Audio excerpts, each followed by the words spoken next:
Hey guys, Josh from soccerreviewsforyou.com, bringing you a video today to discuss Nike Flyknit versus Adidas Primeknit. What's the difference between the two, and ultimately what is the better performing technology? Let's talk about it. So let's start with the origins of both Flyknit and Primeknit, because I think this is important to talk about in terms of how these two technologies have evolved over time, because they started as one thing but progressed into something a little bit different, at least for one brand in particular. So both of these two technologies were first unveiled to the public at the 2012 Olympics in the form of different running shoes. So Nike had the Flyknit Racer and the Flyknit Trainer, which if you're into sneakers, you're probably familiar with those two shoes. And then Adidas showed off the Adizero Primeknit, which was a very limited shoe. And all of these products had delayed releases because when they were unveiled, Nike and Adidas sued each other for copying. Pretty straightforward, honestly. I think everyone was expecting that when they saw these two brand new shoes featuring knitted uppers. But the lawsuit basically ended in that nobody won. It was deemed that a knitted upper wasn't specific enough. It wasn't a unique enough idea to where any judge would deem that it was proprietary to one brand. So basically it was left up in the air that Nike could do Flyknit, Adidas could do Primeknit, and any other brand could do knitted uppers, which we have seen over the years from other brands as well. But I would say Flyknit and Primeknit are probably the two leading knitted technologies from any major brands out there. So those two shoes got to the public and everyone got to try them out, but they evolved in very, very different ways. Now, the initial concept behind Nike Flyknit was that Nike was using various types of yarns as well as the pre-existing Flywire technology to engineer every square millimeter of an upper. They spent years and years and years, and I'm sure a ton of money, developing special machines that could actually make these very intricate Flyknit uppers that a person quite simply could not make. The marketing spiel, or I guess what Nike said was the inspiration for Flyknit technology, was that they got feedback from their professional athletes, which they have a lot of them endorsed under the brand, was that they wanted a shoe that was as comfortable and fit as nicely as a pair of socks. Nothing beats the comfort and fit of a sock. So they wanted to create that in the form of a shoe by using knitted material, something that a sock would be made out of. Obviously, it's not quite a sock, but the concept definitely does make a lot of sense. They made a shoe that is very heavily engineered, but at the same time maintains good flexibility, maintains structure in the spots where they need it most. They can put breathability, they can make it thicker, they can make it thinner. There's a lot of variation to Flyknit technology and the intricacy of how they actually engineer every square millimeter of the upper. With Primeknit from Adidas, it was a different story. The whole reasoning for it was kind of the same basis. They wanted to create that sock-like comfort and fit on your foot, but they did that and achieved it in a very, very different way at first. What they did is they developed a special type of yarn, only one kind of yarn, not various type like Flyknit, where the yarn itself was infused with plastic material. So what they would do is they would knit their upper with what I would argue is a much more simple pattern than what we saw initially from Nike with their Flyknit technology, less engineered, more simple if you will. But with that knitted base, they would actually apply heat to certain parts of the upper, I believe with some kind of a press, and that heat would actually melt the plastic within the yarn itself, creating stiffer spots where they applied more heat. So that's how they added structure to the shoe while still maintaining what it was essentially just a pure knitted upper. Now the end result with that versus Nike's Flyknit is that it did feel much more rigid. It did feel kind of like almost like a sandpaper scratchiness, I guess is the best way to describe it. It was more rigid, it was stiffer, and while it did look like a knitted upper, it definitely didn't have the same softness and flexibility or just natural sensation on your foot as what you got from Nike's Flyknit technology that was just a straight up yarn material reinforced using actual patterns and special types of yarns intertwined. And again, it was very intricate, very heavily engineered, much more complex than what we got from the initial variation of Primeknit. So that's kind of the origins of these two technologies, but one of them did not stay the same.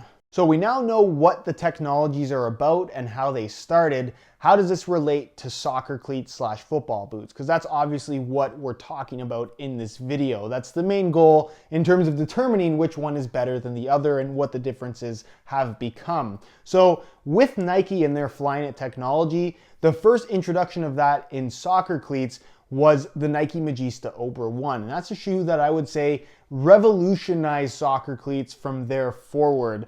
It's a shoe that again, revolutionary I think is something that is a very, very strong word and it gets overused, but that's a shoe that really sparked a ton of interest in that technology and that style of shoe. And that one, it was the first knitted boot to market, and two, it was the first mid-cut shoe. Another trend that I guess is somewhat related to knitted uppers, because before knitted uppers, it wasn't entirely possible. It is possible, but again, that was the first introduction to it. So I think that's how a lot of people view how mid-cut soccer cleats should be, even though there isn't really any performance benefit to that. With that being said, with the Magista Obra, I think that we really saw the progression of Nike's Flyknit technology. And given that this was a first go at an entirely new concept, the shoe was remarkably good. Yes, it had some issues in regards to the fit in the heel area. It was a little bit stiff and it did have its quirkiness due to the actual mid-cut design. Had they made it a low-cut shoe, it really wouldn't have any of those issues, but you could argue that if it was a low-cut shoe, it arguably wouldn't have been as popular or as revolutionary either. So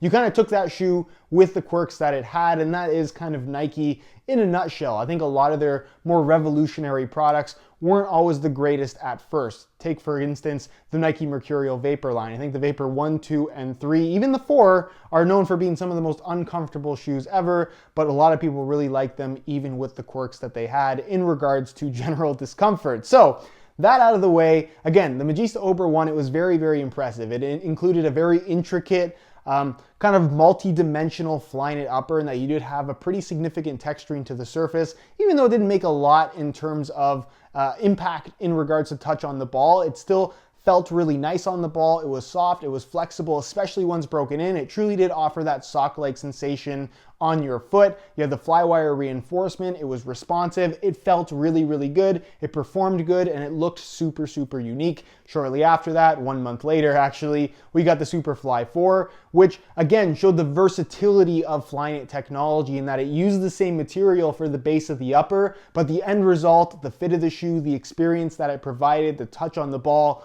all of that was entirely different, along with other elements, of course. But again, it showed that with this one type of material, this one technology, they could achieve very different fits, feels, and performance characteristics, which I think was very impressive, and the world in general was impressed. That's why those two shoes really paved the way for what soccer cleats have become to a certain extent over the last 3 years. I think all the other brands have had to adjust and adapt because of those two shoes and their popularity.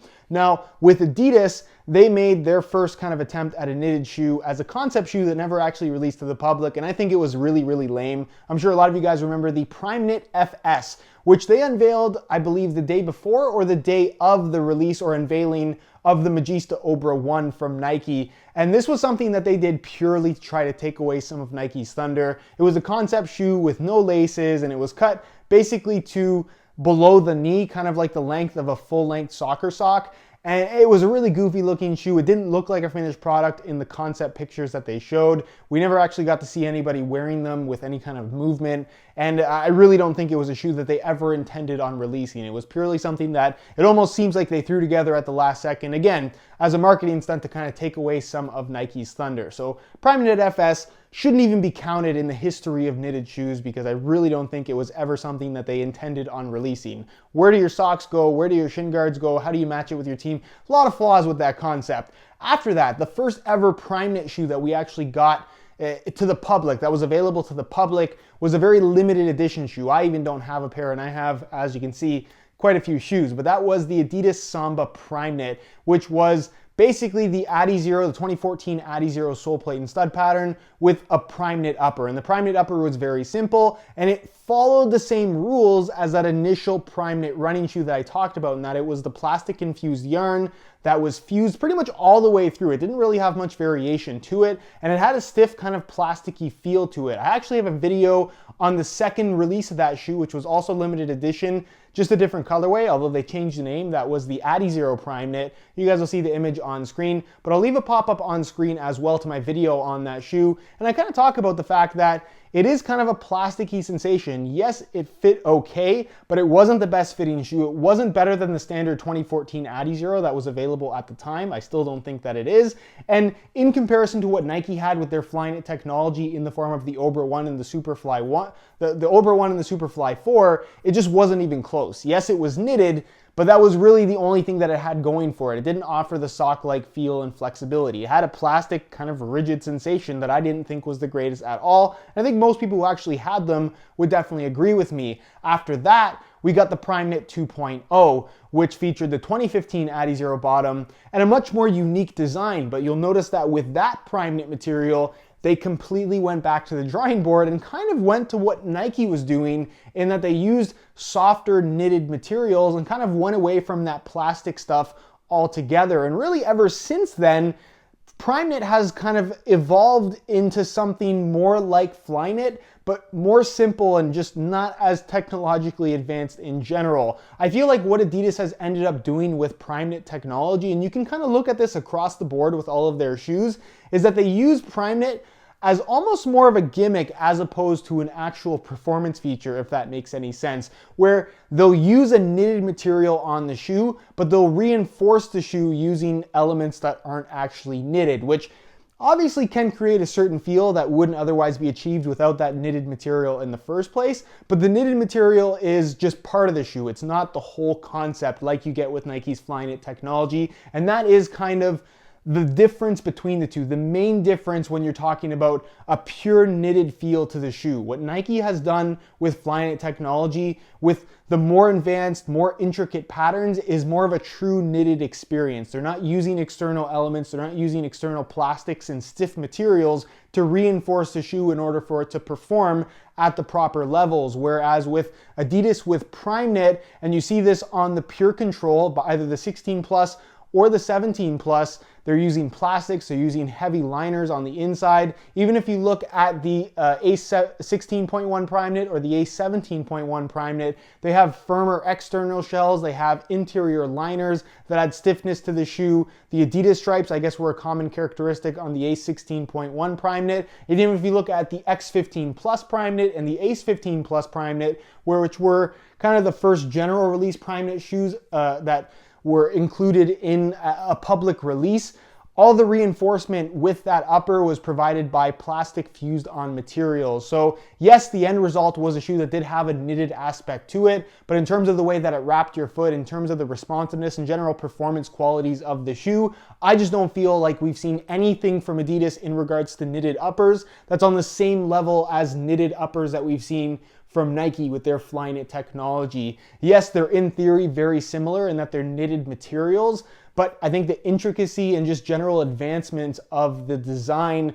and I guess complexity of what Nike has developed over the years with their Flyknit technology, they're way, way ahead of not just Adidas with Primeknit, but really any other brand in the knitted upper department. They are light years ahead, and I really don't see that changing anytime soon. Yes, Adidas is going to have and has had some good knitted shoes with their Primeknit technology, and I'm sure they will get better over time. But if you're talking about the stance, or I guess the standing of these two technologies right now, I really think that Flyknit is a far superior technology right now and for the foreseeable future. It just really doesn't compare all that well to Primeknit, even though, again, they are kind of similar ideas at the end of the day. Alright guys, so that is the main difference between Flyknit and Primeknit. Very similar as a core concept, but the end result in terms of the final product, two very, very different things that I think are on two different levels in regards to their general advancement. That's the best way to put it. So if you have any questions or you just